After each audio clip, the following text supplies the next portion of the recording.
Après 7 ans d'efforts, Kevin Wally peut enfin savourer son plaisir. Magnifique. Le jeune entrepreneur tient entre ses mains l'objet de son rêve. Même pas les toucher. Ah, je te jure, là, je réalise pas en fait. Cette montre au design interchangeable, Kevin l'a rêvée au sens propre en 2012. Le rêve est si précis qu'il décide de se lancer dans l'aventure et 4 ans plus tard, il obtient une attestation de brevet d'invention. Mais ça a été un peu compliqué pour moi cette phase-là, dans le sens où personne ne te connaît, tu n'es pas horloger, tu n'as pas de formation issue de l'horlogerie.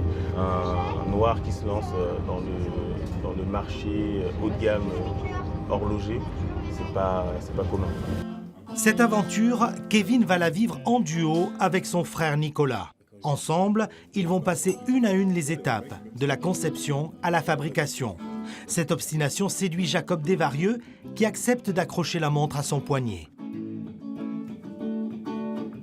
Si le cofondateur de Cassav apprécie la vitalité des deux frères, il regrette la discrétion des entrepreneurs antillais. Oui, on a toujours eu des gens qui faisaient des choses extraordinaires, mais on ne sait pas. Enfin, pour le savoir, il faut faire partie de leur famille et encore. Bon, il faut que les gamins qui arrivent sachent qu'il y a des gens qui leur ressemblent et qui ont fait des choses.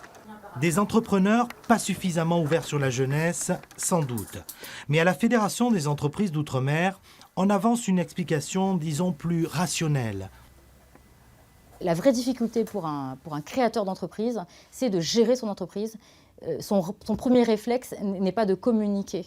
Son premier réflexe, c'est de faire tourner sa boîte, de payer ses employés et de se payer un salaire lorsqu'il le peut. À l'approche des fêtes, la petite entreprise de Kevin et Nicolas entame une période décisive. La montre demeure un grand classique des cadeaux sous le sapin de Noël. C'est le pari des frères Wally.